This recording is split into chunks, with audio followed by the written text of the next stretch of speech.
Hi, everybody, and happier new year. Welcome to the first lead in for 2021. And, I'm,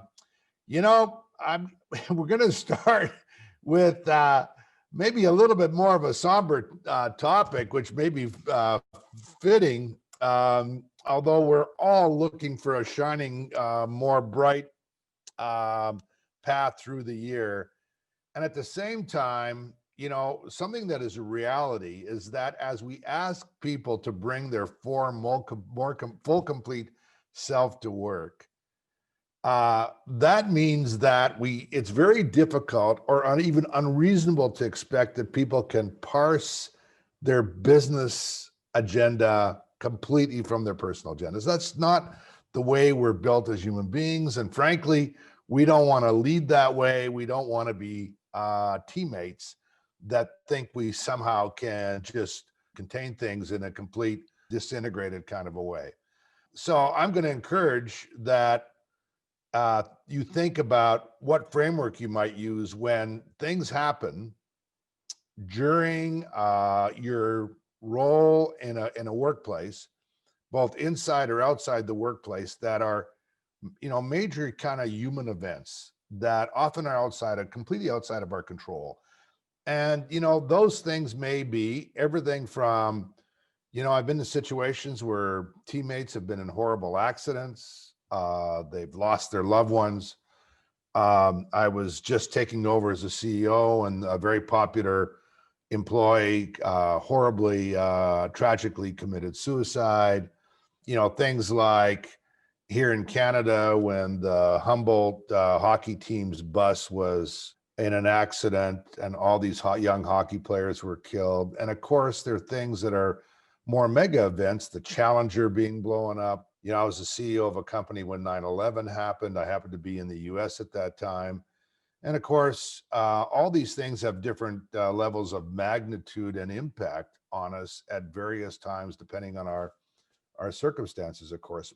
And more recently, just this past Wednesday, whether you're American or not, it was quite astonishing and troubling for many people to watch the insurgency at the US Capitol. So here's the point.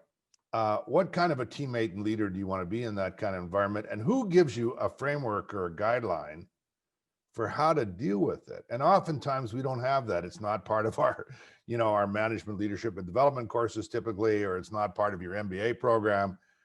And we need to learn it. And so I did a little research on it, thinking about how I've managed those things. And I found a or an HBR article, and you can connect with it as you're listening to this or after, if you like. And here's the framework. One is that the most important thing is to know that, to be aware and to acknowledge that it's happening, to make space for it. Make intentional space to acknowledge, hey, this just happened or recently happened. How the heck are you doing? How are you feeling about it?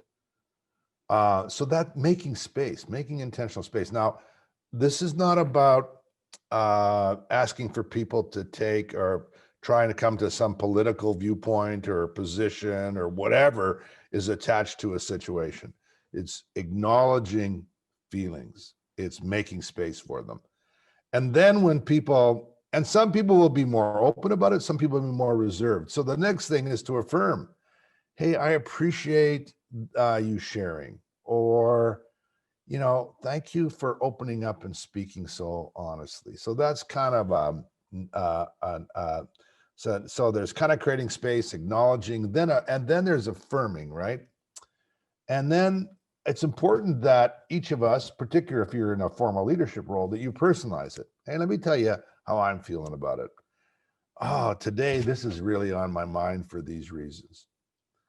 Now, there's a time when, and you'll know about the time when people have talked about it sufficiently, but it may not be, everybody's at a different place in the continuum. So one way to kind of move forward is to say, look, I know we could probably spend more time talking about it. Some of you may want to. I'm available if you'd like to. So please let me know, and let's talk about it more if that might be helpful. So there's that offering of support.